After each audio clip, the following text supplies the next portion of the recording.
Jumper, and tonight again I'm hosting Jeff Winston. Today we just want to talk about things.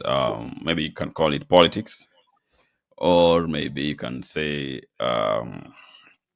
we are just concerned people, or we just want to give it our 2 cents as well. The things that are happening in the country as well at the moment, right now, probably if we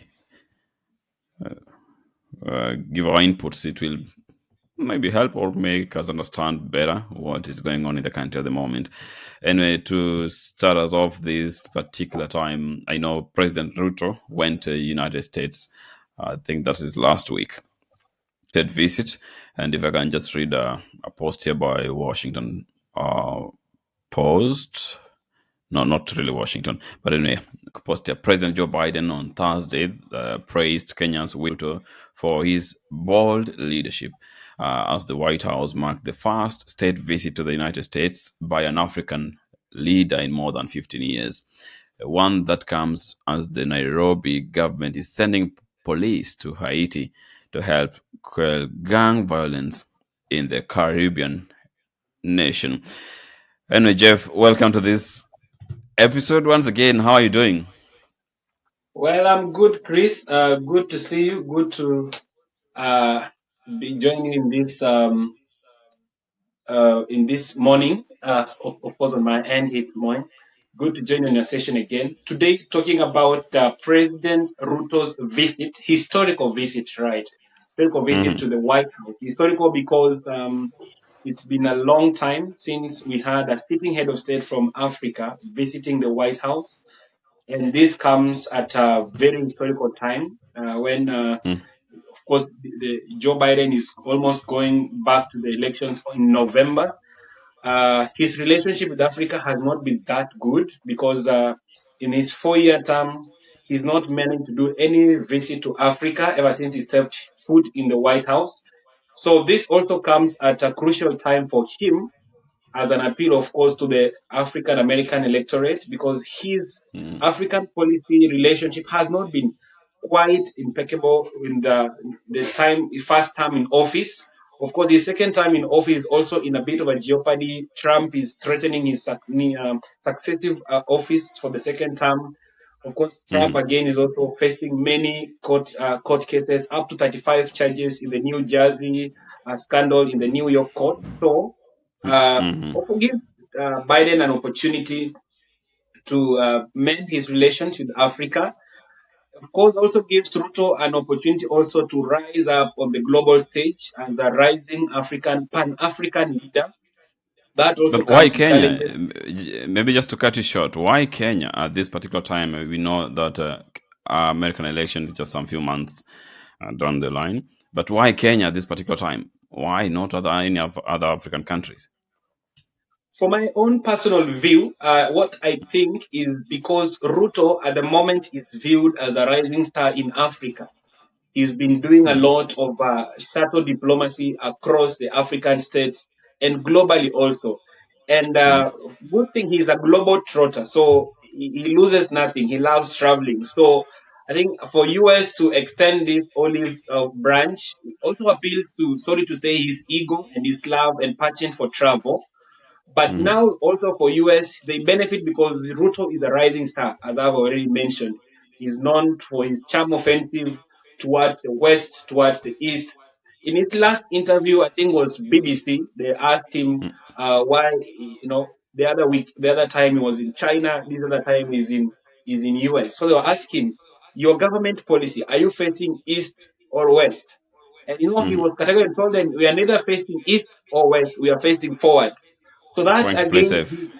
yes, he's trying to play safe with the West and the East. So that again gives Ruto a big platform to publicity. Actually, this gives America and Ruto publicity because of this Mm. individual called President Ruto and his agenda and diplomatic relations with the different political divide on the political scene, Chris.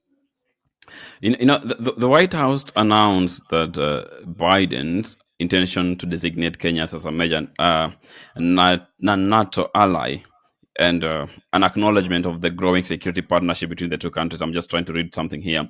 Uh, is there any benefit for Kenya as far as non NATO ally is concerned? Or is just Yes, we are beating our chest? I agree with you, Chris. There comes with immense benefit for a country Mm-hmm. to be designated as a NATO ally. Mm-hmm. In Africa, they are quite sizable. I think it's Egypt and Algeria, if I'm not wrong. And Mm-hmm. then being a NATO ally gives a country a lot of strategic positioning in terms of security information, intelligence Mm-hmm. information, security partnerships in terms of training. Kenya benefits from training from the US. In terms Mm-hmm. of security equipment, I've Mm-hmm. seen in the different news media that Kenya will be able to benefit from the US, particularly they get, if I'm not wrong, 6 helicopters. They'll be able to get Mm-hmm. 6 American helicopters, particularly at a time when Kenya has been seeing a lot of helicopter crashes involving senior government and political leaders in this country because of the Mm-hmm. old dilapidated helicopters that we are having. Latest Mm-hmm. being the TDF of the Kenyan Defense Forces in Kenya, who perished in a tragic American helicopter, Igwe helicopter. So for Mm-hmm. Kenya, again, this deal will give us an opportunity to get 6 or 7, according to the media report. We'll be able to Mm-hmm. get tanks. According to the information, they should be arrived between now and early 2025. So it will bolster Kenya's efforts for peacekeeping missions in Kenya. With it, of course, we have our own home security challenges with banditry, Al-Shabaab insurgencies.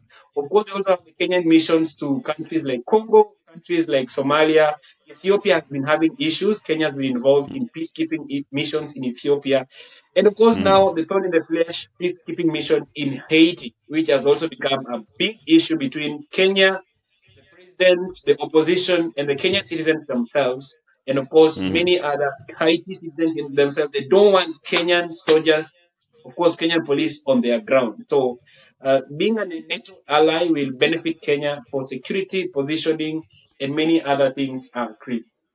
So, in other words, Kenya is growing right now very fast to be one of the Africa superpower nation as well. I know right now the Kenyan economy in the Eastern Africa is doing better. So, could this be in a way okay, whichever, making Kenya strong in Africa?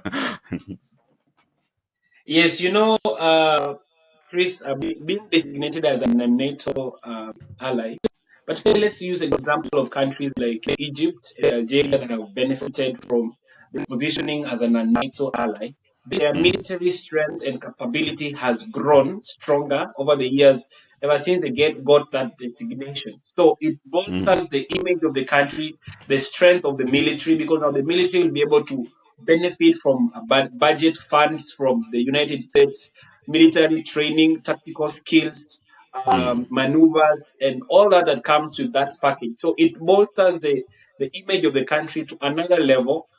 mm, Even investments now will come, more investments come to the country because now people are confident of the security situation backed by mm, the US allies. Having US on your side then bolsters your security situation, your security confidence, because the big brother is watching. It's like a small brother and a big brother, and you're like, "Oh, don't play. My big brother is somewhere around the corner." So yes, mm. Kenya stand to benefit so much from this positioning as an NATO ally.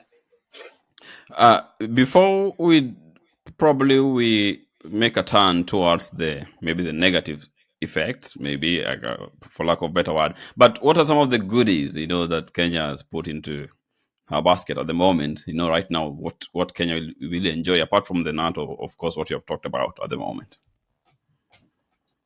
Just apart from the NATO ally status that, of course, has to be Mm, ratified by the Congress in the US, there are also quick-term benefits that mm, President Ruto was able to bag on his trip from the US. He's coming back home with a lot of goodies. We saw mm, deals with the Coca-Cola company pledging to do more investment in the country. Of course, somebody will wonder what's new about Coca-Cola coming to Kenya. Coca-Cola has been here all those years. So, of course, there are also those mm, details of what's new because these guys have been here. There have also been agreements when we saw them, President visit the Steve Harvey Center. There have been benefits where the investments in the what we call the creative economy. Mm-hmm. We've seen partnerships between the president and uh, actors and filmmakers in the US who have pledged to do investments in our creative economy. People have been complaining why our president was traveling with a comedian, in his mission to US. People are like, why Mm-hmm. did our president carry a comedian for Christ's sake, to the United States of America? Yeah. But shows the commitment of the president towards the advancement of the creative economy. Many of Mm-hmm. our youths are employed in the creative sector. We've Yeah. seen how TikTok has become a source of income for many of our youths, YouTube, and many of these social media sites that our youth are able to generate income through making creative stuff, content creating. So that discussion about why a whole comedian had to fly with the president makes Mm-hmm. sense if you look at the investment part as The the Taptangale investment version, that I think so. Yes, yes. Yeah, when when you're looking at that version, then it makes sense why the comedian had to. Mm-hmm. It's not good to refer to him as the comedian, but that is what people Mm-hmm. are seeing. But behind the scenes, it was a strategic positioning of this particular individual to appeal to the filmmakers and to the people in the film world to invest back home. More investments we've also seen in the blue chip economy, where we've seen commitment of the US government to Mm-hmm. invest in Kenya, to make blue chips, to make advancements in technology. Tech firms like Microsoft, we saw Bill Gates was in that meeting. We've seen many of the tech gurus who were invited to the state dinner hosted by President Biden. So we may Mm-hmm. also see more likely see investment in tech industry coming back home in Kenya from President Mm-hmm. Ruto's visit, Chris. I tell you. Uh, Beautiful conversation here as we continue, of course. Several questions lined up here at the moment. And I see we have three audience watching. Probably, I don't know. I can't see them anyway. But if they have anything, they can share some questions if they have. We're talking tonight about President Ruto's visit to United States, the benefits that as a country, Kenya, we stand to benefit to achieve, and of course, not forgetting that during the visit or the process of the visit as well, raised so many questions as far as spending is concerned, with the rising cost of living at the moment in Kenya. I can read another part here. Probably that's I've talked about that. We have talked about that as well, but. Uh, uh, Jeff, now that we have touched on probably not all the benefits as well that is coming up to the country, uh, President Ruto, when he was going to United States of America, decided not to use the Kenya Airways and to use actually they hired a jet. I don't want to reveal much. Probably I'm not that much experience on this. But what's your view on that before we dive deeper onto this? Well, transporting any president globally is an expensive affair. You can imagine Biden moving from the United States coming to Africa, for example. Not just in Africa, any European country. It's an expensive affair because he has to come with marine choppers, he has to come with Air Force One, he has to come with a beast, he has to come with these suburban vehicles. Mm, He has to come with his riders, outlanders, secret service details. He has to have an advanced mission coming before him, check whatever he'll be mm, saying. So transporting any president globally is an expensive affair. So for President Ruto, either it's not any different. It's not a piece of cloth cut far away from the cloth because majorly what brings these cost implications, number one, is safety of the president. Safety mm. of the president is top priority whenever they are traveling within and outside the country. So most of the time, security concerns will also go long hand to affect the cost of the travel. This time, our president chose to fly But Boeing business jets. mhm. No, just continue. I wanted to cut you short, but continue. So our president decided to fly Boeing business jet as opposed to his Fokker jet, which he has. Mhm, Of course, economically, looking at the economic sense, it's cost effective for the analysis that has been done and been given forth, compared to if he had used our Fokker jet, presidential Fokker jet. And of course, also he would have used Kenya Airways, which has also been given forth as an option he would have used. For the business jet that he used, gave him the luxury of one-way travel, which is faster and less stopped. Our Fokker jet cannot do a long distance travel.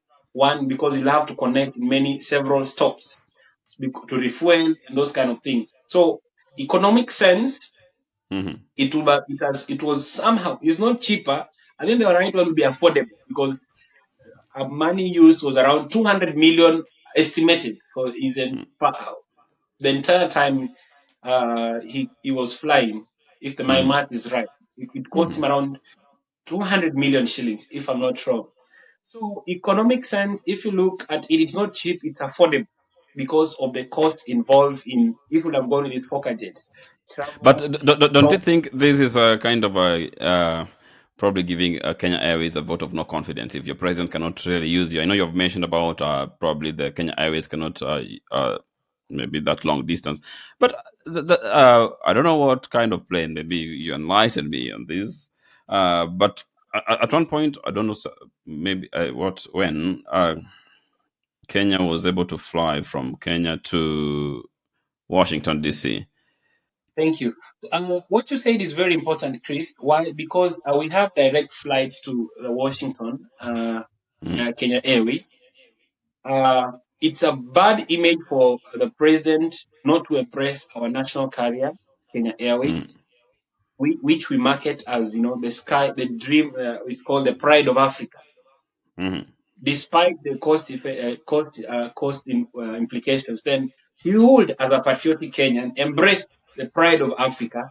You can imagine him landing at Joint Andrew Best airstrip where he landed with the pride of Africa, with the mm, tail of the fuselage having the emblem of the Kenyan flag. mm, That would have been a nice way of, marketing our brand Kenya Airways, which has been suffering losses year in, year out. But right now, the CEO is trying to make a turnaround for our national carrier. So that will have mm, been an opportunity for the president to market, you know, mm, to market the country, to market the aviation industry, the aviation sector in Kenya as something to pride in. Because Kenya Airways can do a direct flight to US because we have mm, Dreamliners, which were bought by the government money, public coffers, taxpayers' mm, money. So they have been just apart from the convenience that he has traveling direct flight, then he will have suffered us the inconvenience as our president, to mm, market our brand. Same thing as what you see. Someone will say it will expensive, but he will have paid us. The other one is cheaper, but he has paid an Emirati company outside the country. So again, taxpayers' money goes outside the country. But this mm. expensive one would have still paid us as a country. So if you Yeah. look at also in that sense, then makes sense. Does not make sense really why he chose to give an Emirati company money because they are cheaper and not give us money because we're expensive. And yet he's our president and he's asking us for tax cuts and tax hikes, Chris. All right. There is a comment here, rather question, I think so, from Steve. He said the president said today it was a 10 million shillings and a gift. Do you believe the president? I also saw that news report that actually the words used were friends of Kenya Mhm. sponsored that trip. Is Uh, it a whitewashing thing, or now trying to whitewash everything, or is it? we cannot tell for sure if it's a whitewash or if it's a real thing Mm, because even as at now, they have not disclosed how many people traveled to the United States to join him mm, in that state visit. For a government that has, uh, thumbs up and beat their chest as an open, transparent government, that list has not come forward to the public. How many mm, people really traveled to the United States? The jet that he traveled with had 30 people. No, has the capacity to carry 30 people. We've not mm, seen the list of those 30 who were in that jet, or if it was just in that jet, sleeping and enjoying public money alone in that jet. Who are these 30 people? Of course, before he arrives there, we have the advance team that goes there maybe a week or two prior. We've not seen who was in that advance team. We've mm, not seen the cost implication. So before he convinces us of who sponsored it, our basic thing is just providing us with a list of who was in that trip. We saw his entire family. We were used to seeing the one back home we call, don't make sure she doesn't get this video. We call her Shaolin Temple. We didn't know there are other temples because apart from Shaolin Temple, we did not see at State House, at White House, sorry, there were the other daughters. We saw him parading his family at the US. So we at the expense of the taxpayers' money. So who mm. funded these other Shaolin temples? I don't know which other temples they are to go fly, meet Biden, have a nice time in the US. And the beautiful discussion was happening in Kenya today. We were having our national prayer breakfast at one of Mm, the hotels here in Kenya. And then the deputy president was complaining why our president does not hold hands with the first lady while in Kenya, but while in the US, he's holding the first lady's hand. So they are out there holding hands to the taxpayers' money, but they're not convinced that how much was funded for him to go hold hands with our mm. first lady in US, but they've never seen him do that in Kenya here. On the holding hands part, I think that now brings me to another question. Probably you have seen the should I call it the tension, political tension, brewing up in the Ruto's and his deputy backyard. I don't know. Probably we are seeing more than we need to see, but there has been some tension. And to me, I think whatever Gashagwa said today about the holding hands, could it be satirical in a way, trying to send some ironical messages to the president? You people see too much, but it's okay because these are public figures. These are our political leaders. Mm, These are people who they are national. They are symbols of national unity. Actually, mm, the presidency is a symbol of national unity. So anything that touches the president, then really will will bother the taxpayer, the citizens of the country. mm, You mentioned that there have been some tension between the president and the deputy, which is proven or not, but what we can see on the ground is really worrying. mm, None of them has commented on the same, neither the deputy nor the president has commented on the same issue, but we've seen them throw an indirect salvos. Like you see, as opposed to the camaraderie we used to see between the two of them previously, working together here and yeah. there, doing things together. The deputy president Gashagwa praising the president all the time, trumpeting himself as a truthful, honest man, speaking truth all the time. But we've not seen him come forth with truth on this matter because he's missed a lot of national, official government, state functions without Mm, apology, without communication to the Kenyan citizen, without communication to anyone. At one point, he appeared in a church service in Kenya here. Then he said he just switched off his phone and went to the forest to pray. Now, mm, how can a whole deputy president expected to execute his duty switch off his phone? Taxpayers are looking for you. You say, I was praying. Of course, he has his own rights as a human being, as a private citizen, but at the moment, he's a public servant. mm, It's the same thing as going to the office and your boss is looking for you, and you tell your boss, I was away praying for 1 week and I switched off my phone. That is a responsible statement from a state figure like our deputy president. But mm, no, away in the forest praying is a nice way to cover up what may be happening under the carpet. We may not know what pushed him to go pray in the forest for an entire week, switching off his phone. In fact, mm, that we had a national tree planting day, which was more of a holiday in this country. We expected both of them to be there or to be mm, assigned duties differently. mm. Apart from the deputy president, switching off his phone, we've seen how the allies of both the deputy president and the allies of the president throwing salvos at each other. We've seen the Yeah, lives a of serious one. It's sending mixed messages. People are trying to equate it to the previous regime, where passively they believe that the deputy was kind of kicked out. They think the same thing is into play again. Hmm.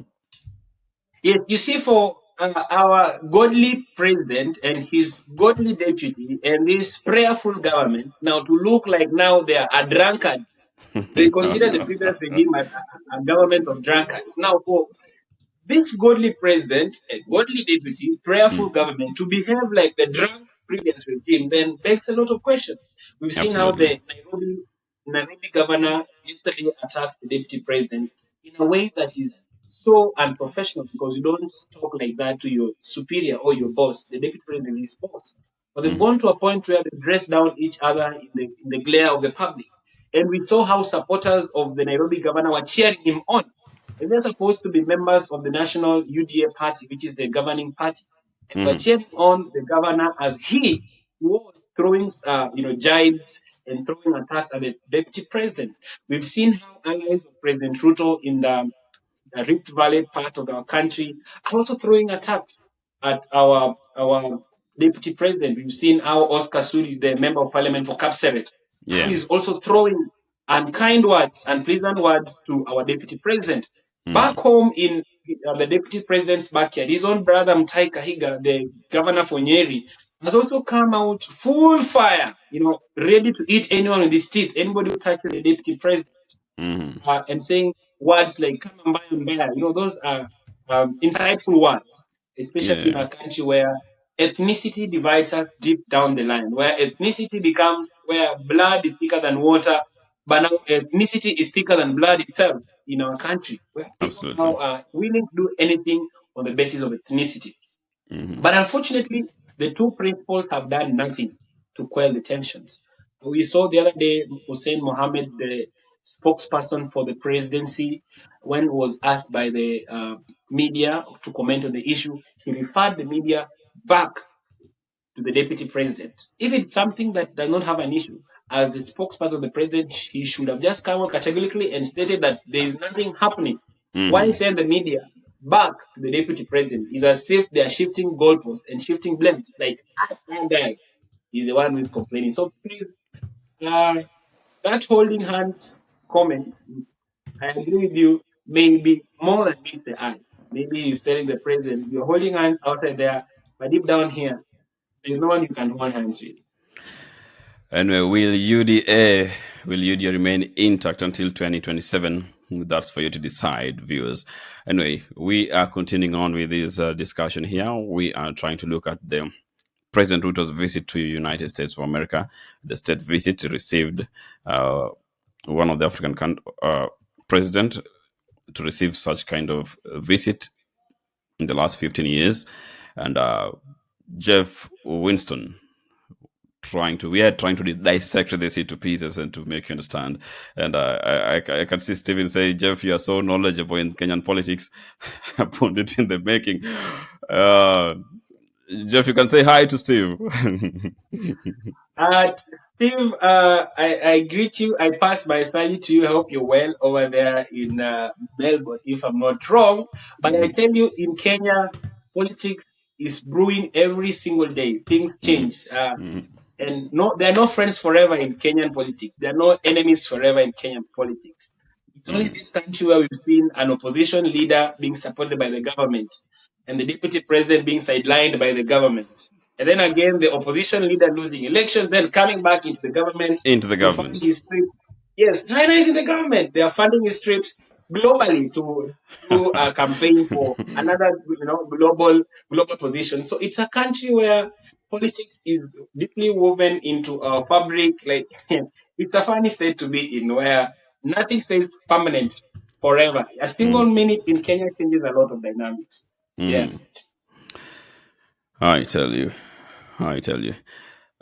Maybe a question on still on the Ruto's visit to United States. Uh, the ambassador, what's her name, Meg Whitman. Uh, I think she's a very powerful lady. What's your thought? Uh, if there's a ambassador who has seen a lot of things in Kenya, must be Meg Whitman. Mhm. Meg Whitman has seen it all in Kenya. At one point, the opposition leader Raila Odinga termed her as a rogue ambassador. Mhm. because of her dalliance with the president and the regime of Kenya Kwanza. Then Mhm. from nowhere again, they are friends. I saw her visit Raila Odinga and endorsing his candidature for the AUC. So Mhm. Meg Whitman has seen so much in Kenya for the short time she has been here, and many people may not even remember the name of the previous ambassador to Kenya. Let me try a wild guess. What's the name of the previous ambassador to Kenya? Ah, I can't remember. Exactly, because of Meg. Whitman is very vocal, you know. Yes, it's because of Meg Whitman. She has arrived into the scene. She's uh, she's everywhere, everywhere, and we've seen her a lot. We saw in the devolution conference in Eldoret when we had a Mhm. devolution conference. She was there, a keynote speaker. We've seen her travel. There was a international investments conference in Homa Bay. She was a Mhm. speaker in that conference. We've seen her doing, meetings around Kenya here at the State House. Sorry, at the White House during the state dinner. She was there, Mhm. representing Kenyans or the U.S. Back forth. So she's present. She's on the ground. She's hands-on. She's really, really her feet are on the ground. So people feel her present as the ambassador of the United States to Kenya. Over the years, really, the ambassadors of the United States in any country are always a very respectable and reputable individuals because they represent the interests of the United States in whatever country they are in. So issues involving the US ambassadors are always weighty. So that is why Mhm. you see her statements and her sentiments attract both praise and dislike in equal measure because anything the ambassador says most likely to some extent always represents the position of the White House because Mhm. of course they have to consult with the appointing authority. So for Meg Whitman being involved in Kenyan affairs, Kenyan activities, then shows the goodwill of the American people to see Mhm. advancements of Kenya and their diplomatic relations. We are marking the 60th anniversary of our official relationship with the United States of America. So to have Meg Whitman at this time 60 years later, still encouraging the strength of relation between US and Kenya this time is very impressive. Considering that our previous regime was really much of a West wing government, they were facing West a lot. There was a lot of involvement of China and the West allied countries. So to see President Ruto mending fences with the East, sorry, I mixed up myself. The Yeah, previous regime was leading on the West. On the East, on oh the my God, east, what is this? on Yes. the east. Yep. Yeah, so the previous regime was leading on the east. Now, to see President Ruto trying to do alliance with the east and the west, of course, Mm. benefits all of us as a country because we've seen the government. I forgot to mention that the government of America has committed to build an expressway from Nairobi all the To way to Mombasa. Mombasa. Mhm. Mombasa. You see, the east built for us the expressway cutting across the city to Westland. So benefits us whichever country gives us donation. We are a hand beggar country. We live on hand to mouth. So anybody who gives us is our friend. We don't But, choose but friends as long as they give us. it is a graft that we will pay. I don't know to what generation to complete the bill. Anyway, Jeff, I know President Kenyatta, rather, yeah, President William Ruto, in his visit to the United States, still stressed on the Haiti thing, the Haiti Kenyan police being deployed to Haiti to help, uh, quell the growing gang violence in that country. And I remember one of the journalists from Kenya, apparently, was questioning Mr. President and asking him, why are we trying to extinguish the fire from in someone else's house while our own house is still on fire? And he gave an example of the bandit in the country, in the northeastern region, and the insecurity as well going on in the country. Why? First, I wanted to comment on, do you think the question by the journalist was, rehearsed, like President Genuine. Ruto knew that? Like, I wanted to ask this when that day comes because they travel together. I think so. There's been a discussion about the timing of that question. Mhm. So there's been a discussion about that question by the Kenyan journalist at the White House. Why did he ask it? Was it something that was pre-planned? Was it something that was timing? Because of course, how we saw the interaction between Biden and President Ruto, both answering in symmetry and in synergy. So it looked more of a stage, looked more of a staged question. But the journalist in question, he's been a rising star in Kenyan journalism. He's risen from a small Yeah. media house all the way to Citizen Nation. In Royal Media Services, which are a reputable company in Kenya. For him, Mm-hmm. what I can say is he's a rising star. We've seen him how he's combating politicians without bias back home in Kenya, asking them head-on questions. So the question about maybe Ruto planning that, we also saw President Ruto co-opting another very stellar journalist who has made his government spokesperson, Mm-hmm. Muhammad Ali, who was also another one like the one in question right now. So we've seen Ruto also. It is charm offensive reaching out to people who looks like his opponents and making him his close allies. So you may not be surprised if that was something in his playbook tricks. Mm-hmm. So I won't wish to state much of that, but I'll just leave those two in the open. Number one, that journalist is reputable. Yeah, He's very. known to be head on, straightforward with these questions. But again, rumor has it that that question was planned. They traveled together, and somehow scrutiny. What will you ask the president? The president may not allow you to come all the way from Kenya to come embarrass him at the White House. So those two options are off the table. All right, your microphone is gone again.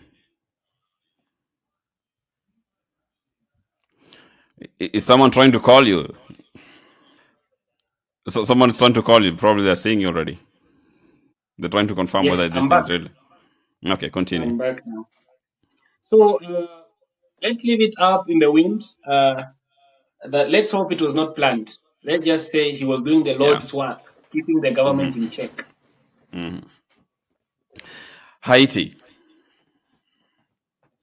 Haiti mission has been torn in the flesh for a long time right now. Mm-hmm. Uh, but you see how the president has also been insistent on sending those missions of our police to deploy them to Haiti in a country that doesn't have a stable government, doesn't have a stable police. One of the leaders of the gangs in Haiti was a former police commissioner in Haiti, so they know the territory, they know the streets, they know everything about that place. Our police force are not that much equipped; they have not been trained to be able to go combat the militia in Haiti. There are more than 200 militia groups in Haiti which are controlling the capital city. They've killed almost three presidents. The prime minister resigned. Well, the prime minister was just the other day in Kenya. It's a complicated mix. And Mm-hmm. I don't know, people are wondering what is the real motive for our president to send our Kenyan troops on Haiti soil. Of course, there are people who talk about the funding from the US as a motivation for our president to send our troops as sacrificial lambs because they stand to benefit immensely on the government of the United States investments in this mission. So, this logic, people try to find reasoning why Kenya. Yeah, there are many other Caribbean nations that can assist their neighbor. Not even why Kenya. Why not the African Union to come up with a mechanism of bringing together the African country to the forces Yeah, together? exactly. We have peacekeeping missions. We have AMISOM peacekeeping mission in Somalia right now. We have a peacekeeping mission in Central African Republic. We have a peacekeeping mission in Democratic Republic of Congo. We have a lot of peacekeeping missions funded by the AMISOM. So why Mm, and then you see most of these peacekeeping missions they are military personnel, not ordinary police officers. But in mm, Kenya, we are seeing the commandant of police Nur Gabo is the one heading this mission. Even the constitution of Kenya there been contention why it is not enshrined in the constitution of the Kenya for the Kenyan police to do external missions. It's a preserve of the Kenyan military, which is a mm, government to government agreement. So begs a lot of questions. Why not send these police officers to Baringo where we have banditry attacks? We still have issues closer home with security. Our police officers cannot manage.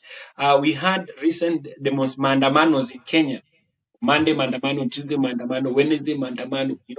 They were not able mm, to contain the maandamano people. We saw a lot of destruction along expressway. And these are not armed militia. These were just ordinary citizens who cannot afford unga, who just on the street, haki yetu. And some of them are just idle. Some of them are Mm, just jobless youth who are finding things to pass their day. But you saw how the police were not even able to contain mm. Maandamano people on the streets. The expressway was severely damaged. They could not even contain the opposition leader Raila Odinga. They could not even tell his position. They will go lock up his house in Karen. He appears somewhere in Isili with his troops. So if these are people who cannot even contain an opposition leader, then we are trusting them to go contain a political situation in Haiti, then begs a lot of questions. If it's for financial gain, yes, they'll gain financially, but we don't know the implications. But it doesn't look good. The situation doesn't look good, Chris. Anyway, taking a turn here to one of the letters that President Ruto was sent to President Ruto from the literary icon Professor Ngugi wa Thiong'o. And Ngugi wa Thiong'o called out President Ruto over his alliance with the West, faulting him for siding with oppressors by selling the country cheap.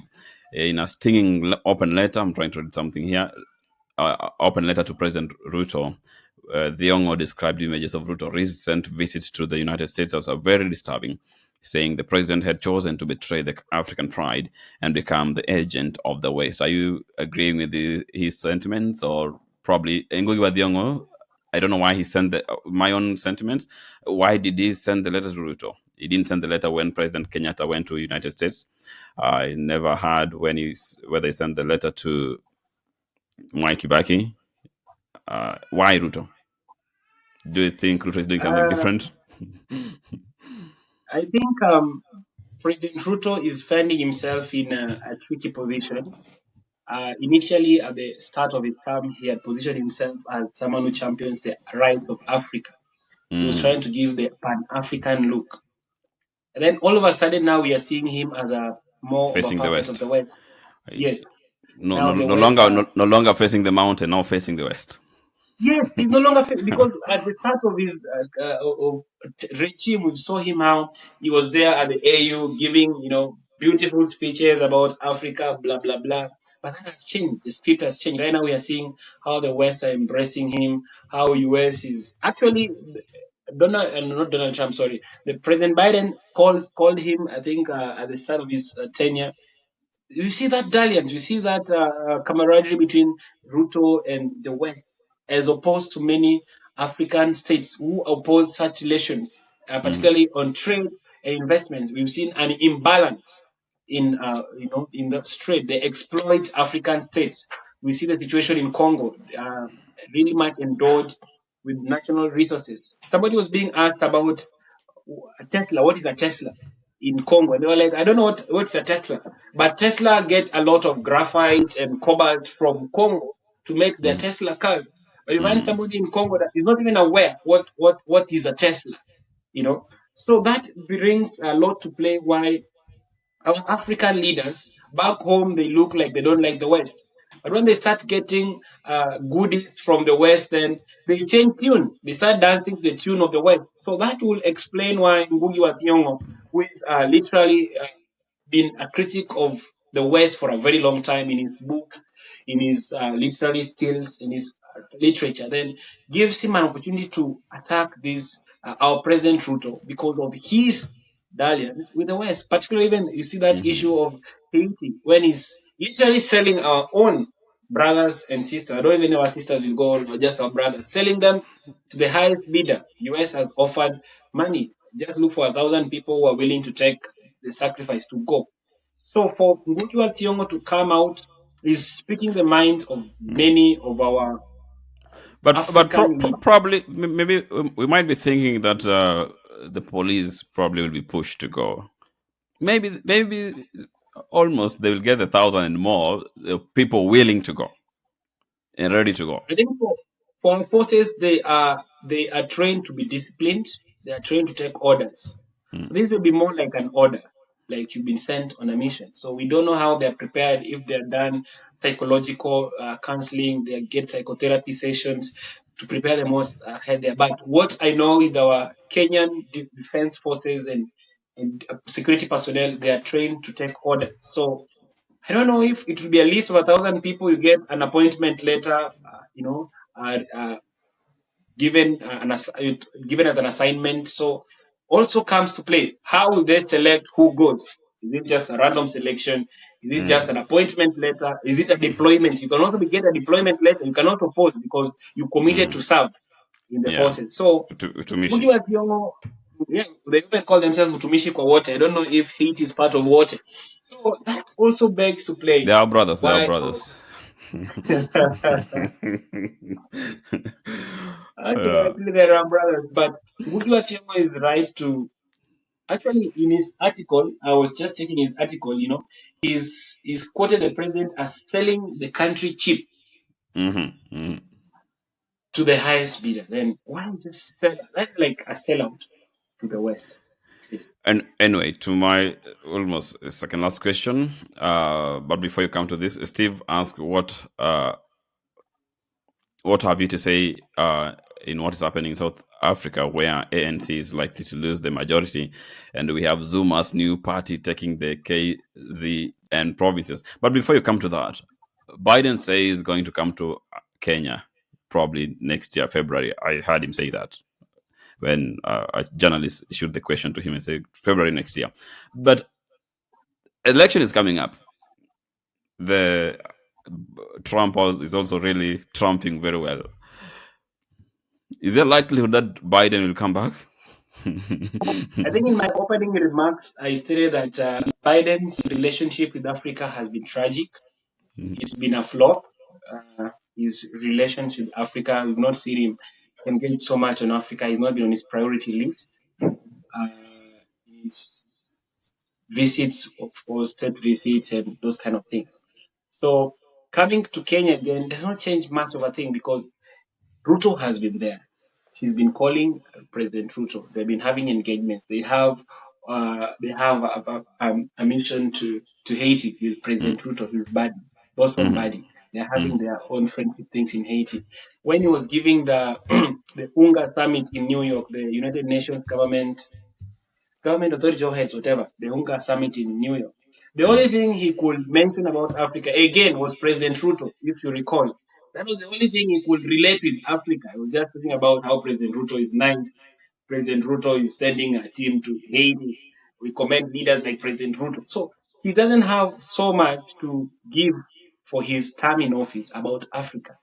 So even him coming to visit Ruto in February next year changes nothing because he's already failed on the African continent and his policy. Again, he's not certain about coming back to White House after the November elections. You see how Trump is coming on his neck. He's not, the opinion polls putting it as a tight race between him and Trump. mhm, Most likely, we can't tell the outcome because again, U.S. elections are also complex. Things change very fast. Trump right now has his court cases at the new judge in New York. The corruption cases. They have the Georgia state case where he was trying to force elections, and many the classified information case where he was hiding classified information in Mar-a-Lago uh, uh, residents.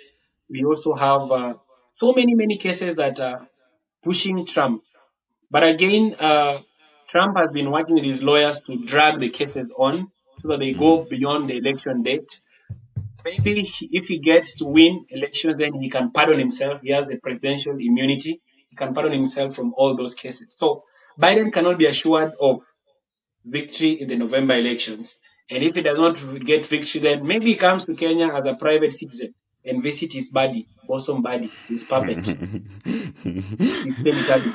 Anyway, our final question is this one that Steve raised to South Africa. I thought we should finish with that. I will say I'll read it rather. It says what's happening in South Africa, where ANC is likely to lose the majority, and we have Zuma's new party taking the KZN provinces. What's your views? EFF has taken the South African political space by storm. Mm, However, they've complained about electoral injustices. We saw in the media how people are queuing for very many hours just to cast a vote. Not Zuma, Malema has come out to attack the electoral body in South Africa for inefficiency. So Mm, there have been issues about the effectiveness of the electoral process. But we're waiting to see what will the outcome be, because again, we remember the last election, EFF was still this popular, but mm, still they were not able to take out Ramaphosa from power. Ramaphosa was able to retain power. So we cannot tell at this stage.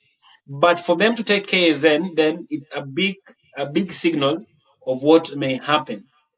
Of course, also brings to play about Jacob Zuma, convicted president, was taken to jail, but could not stay in jail because outside jail there were a lot of protests. Things were getting mm, destroyed. Now he's come back to the to the political scene. I saw a political reporter asking Zuma if the country can trust him.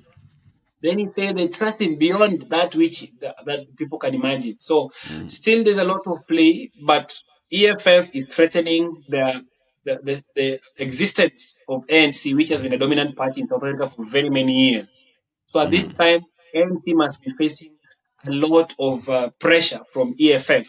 And EFF really has championed itself as somebody who are there for economic liberation, liberation from the white man, liberation from oppression. They don't. They are, in fact, the white population in South Africa really fear EFF because Malema has really come out. He doesn't like the white supremacy in South Africa. So they also a bit cringy when they see Malema and his approach to the policies of South Africa. So many things are out in the wind. We are throwing caution to the wind to see what happens. If Ramaphosa will take it or if Malema will take it. But if Oh, you're back. Thank you so much. It's always very, very, you know, informative to have you on board here.